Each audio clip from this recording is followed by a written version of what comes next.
Alors maintenant, après avoir créé les deux classes students et groupe, hein, maintenant on va essayer de créer l'API groupe qui permet de faire un get ou bien un post. D'abord enregistrer ou bien récupérer. Le problème c'est que pour récupérer le groupe, on récupère l'ID, le nom, bien sûr. Et on récupère aussi la liste des étudiants. Et donc automatiquement, quand on récupère la liste des étudiants, implicitement on appelle les fonctions qui récupèrent un étudiant. Et dans un étudiant, qu'est-ce qu'on a? On a un ID, un nom et une note à récupérer. Mais pas seulement ça, on doit récupérer également le groupe. Et donc, si on a par exemple un groupe info qui contient seulement l'étudiant Kamel, le fait de récupérer le groupe info, ça va récupérer quoi? La liste des étudiants. Et on suppose qu'on a seulement Kamel. Donc ça veut dire on va récupérer Kamel, l'étudiant Kamel. Et quand on récupère l'étudiant Kamel, on va récupérer son ID, nom et note, et aussi on va récupérer son groupe, qui est le groupe info. Et quand on récupère le groupe info, on revient ici pour récupérer également encore l'ID, le nom et Kamel. Et quand on récupère Kamel, on revient aussi pour récupérer le groupe info. Et finalement, on ne s'arrêtera pas. Et donc, il faut quand même ignorer une étape. Soit on récupère l'étudiant sans groupe, ou bien on récupère le groupe sans étudiant. Donc, la bonne manière d'abord pour commencer, c'est de récupérer le groupe sans ses étudiants. D'accord? Et pour ce faire, on utilise une autre annotation qui s'appelle JSON ignore. Voilà, JSON ignore. Ça veut dire quoi ça? Ça veut dire qu'au niveau de JSON, on va ignorer la récupération de ces éléments. C'est bon? Parfait. Alors, on continue toujours maintenant et on va aller créer d'abord le repository pour le groupe. Alors, vous allez remarquer que c'est toujours pareil. Comme on a fait avec le student, on va faire la même chose avec groupe. C'est bon? Alors, regardez ce qu'on va faire. On a déjà créé les deux entités, groupe et students. Maintenant, on va passer à repository. D'accord? Alors, pour notre repository, on va également créer une nouvelle repository qui est une interface, bien sûr, et on va l'appeler groupe repository. D'accord? Groupe repository, et on ajoute quoi? L'interface GPA repository. Quand vous remarquez, j'ai cliqué sur ajouter, hein, c'est mieux, n'est-ce pas? Et puis je clique sur finish. Alors je vois ça, et n'oubliez pas surtout de déclarer ça comme une repository. Et aussi n'oubliez pas sur quelle entité on va travailler. C'est l'entité groupe. Et aussi, voilà, j'importe bien sûr, et le type de l'ID qui est un lang. Et ça y est, on a terminé la partie repository. Donc on revient maintenant vers l'autre package qui est le package controller. On ajoute quoi? Hein? Voilà, on ajoute bien sûr la classe groupe controller, comme ça. Et on fait une révision, d'accord? On révise un petit peu. La première des choses à faire, c'est quoi? C'est de déclarer ça comme étant quoi? Une REST controller. C'est pas en entité, parce que ça c'est un contrôleur. À l'intérieur, il faut définir quoi?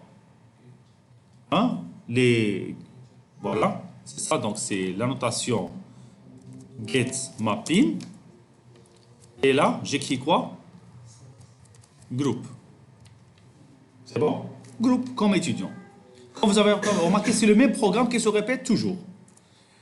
Et là, getMapping, ça va renvoyer une liste de groupes, n'est-ce pas? Pour renvoyer tous les groupes. Liste, voilà, de groupes. Et là, je mets get all groups. Voilà. Et j'importe ici l'entité groupe. Alors là, qu'est-ce qu'on retourne? On retourne quoi? Donc, on doit appeler quoi maintenant? On doit appeler l'agent qui va aller nous récupérer les données des groupes, n'est-ce pas? Cet agent, comment il s'appelle? C'est le repository, n'est-ce pas? Mais on a deux repositories. Non, mais quel repository on va utiliser? Student repository ou bien group repository? C'est group repository parce que c'est lui qui permet de récupérer les groupes. Et donc, mais où est le repository? N'est pas déclaré, n'est-ce pas? Regardez, je vais faire une erreur et c'est à vous de me corriger. Donc, groupe repository gr reçoit new, c'est ça? Hein? C'est comme ça que je dois travailler? Non, qu'est-ce que je dois faire? Ah, point virgule. Mais GR, il a la valeur nulle jusqu'à maintenant. Il a la valeur nulle. Comment je peux l'initialiser? Par AutoWord, par l'injection de dépendance. AutoWord. C'est bon? Et maintenant, on a injecté le groupe repository. Automatiquement, on utilise groupe repository.find all et ça renvoie quoi? Ça renvoie la liste. D'accord? Maintenant, pour ajouter un groupe, je dois faire quoi? Encore post mapping, toujours avec la même ressource, groupe, et faire quoi? Public, j'ai oublié ici public,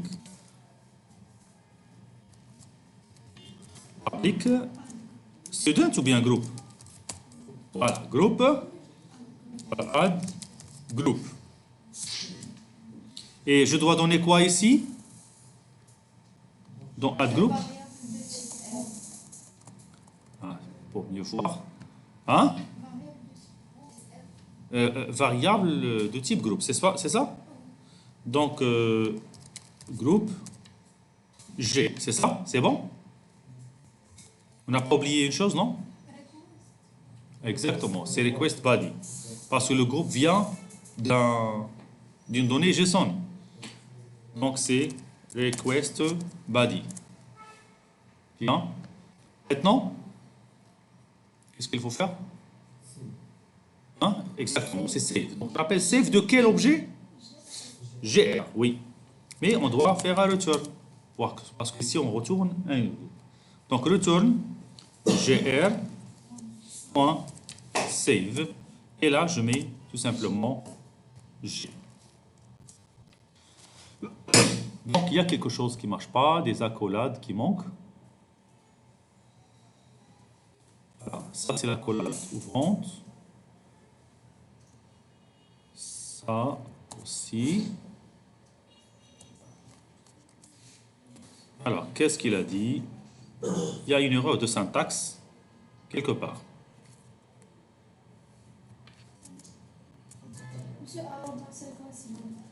Il y a? Ah, pardon, j'ai oublié l'arrobas. Oui, c'est ça. Parfait. Bien. Alors, regardez avec moi maintenant. On va essayer d'envoyer, de créer un groupe. C'est bon?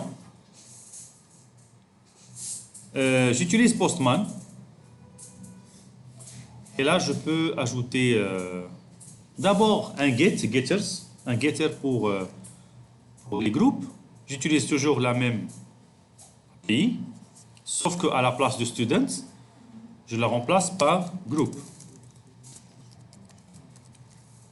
Alors, j'essaie de récupérer les groupes.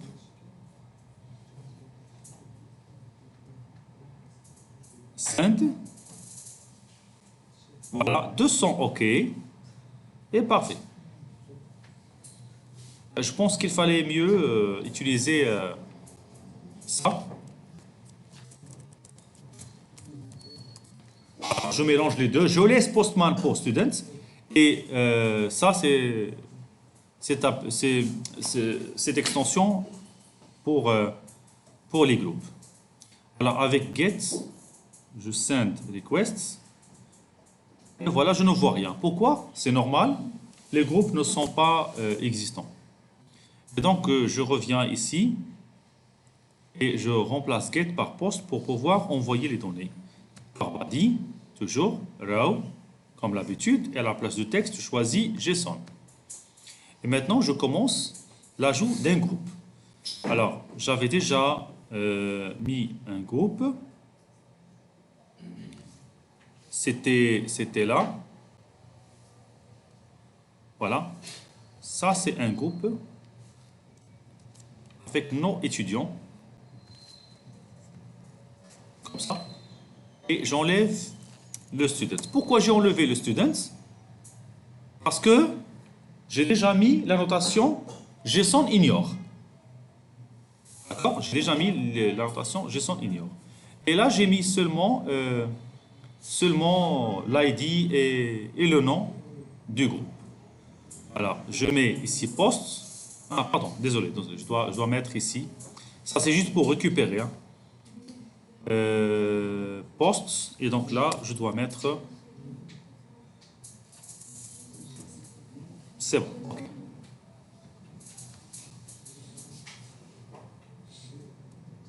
Zoom. Out. Voilà, zoom out. Parfait. Voilà, j'ajoute, s'il vous plaît, regardez, je vais ajouter l'élément send. Ah, qu'est-ce qui se passe? Regardez. Il y a un petit problème. Alors, on essaie d'expliquer ce problème. On veut ajouter l'ID et le nom, bien sûr. Ça, c'est un groupe. Hein. Qu'est-ce qu'il nous a dit? Il y a un problème. ID for this class must be manually assigned before calling save. Voilà. Alors, vous pouvez voir aussi l'erreur dans l'autre côté. Voilà, ici. Voilà. Là, vous pouvez voir aussi l'erreur. Mais ce n'est pas obligatoire d'avoir un ID automatique. C'est pas toujours.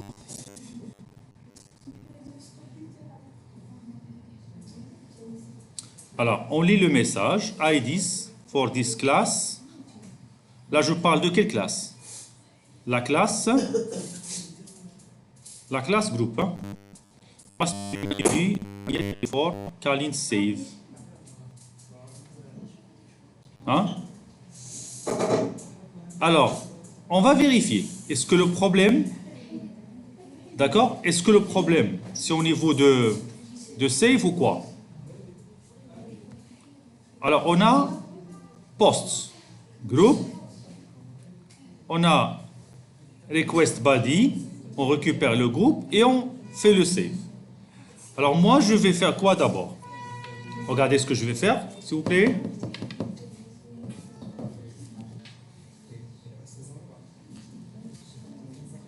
S'il vous plaît. Bon, il manque quelque chose, hein? Il manque quelque chose, très très important. Laquelle? C'est ça. Ça, c'est seulement entité, n'est-ce pas? Est-ce qu'il y a des setters? Est-ce qu'il y a des getters? Non. Est-ce que ça pourra être appelé un bin?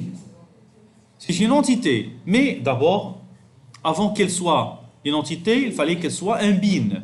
Et comme j'ai dit, un bin doit avoir quoi? quoi? Un constructeur par défaut, les getters et les setters. D'accord? Et on a déjà l'onbook, n'est-ce pas? Je peux utiliser tout simplement al args constructor et j'ajoute aussi la notation no args constructor et en bas j'ajoute data. Voilà, c'est tout.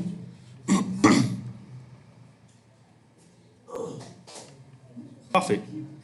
Alors on peut essayer maintenant, encore. Même si vous voyez l'erreur en bas, là, il a disparu. Je reviens vers ici.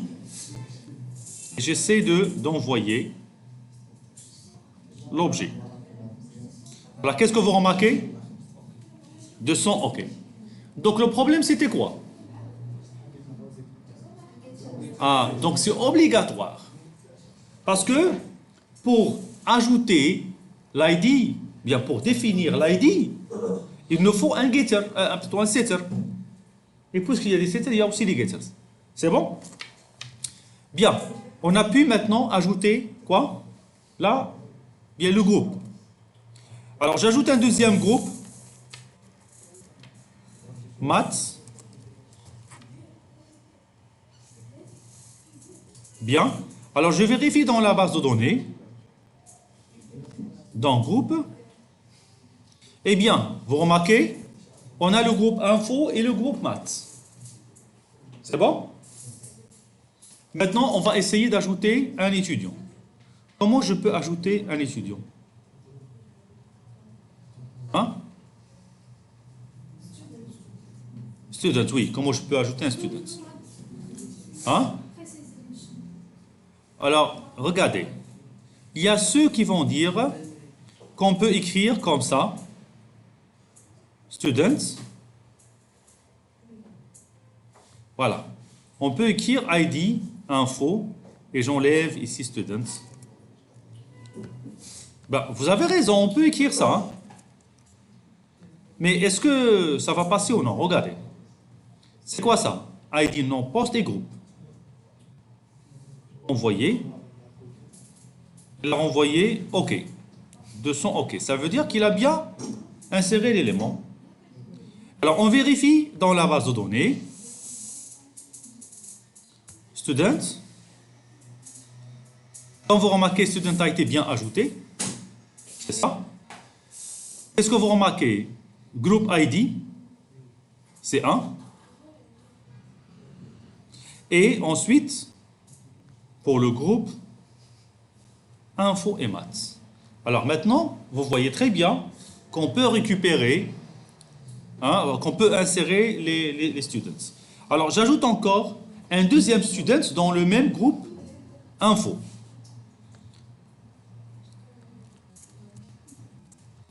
Donc Saphir, par exemple,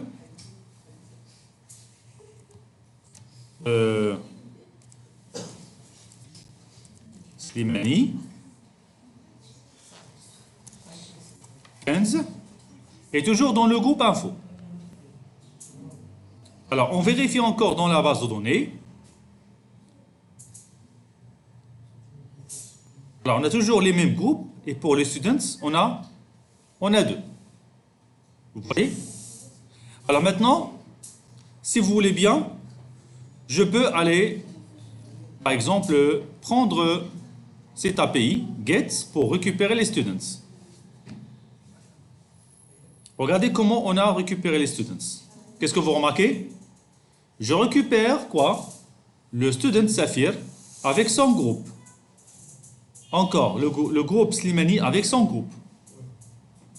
Mais si vous voulez récupérer les groupes, comment je peux récupérer le groupe? Voilà. Je reviens ici. C'est pas la peine d'écrire ça. Avec get, je vais récupérer tous les groupes. Requests. Et voilà, qu'est-ce que vous remarquez? On a seulement groupe 1. Les deux groupes, maths et info. Et on n'a pas encore terminé.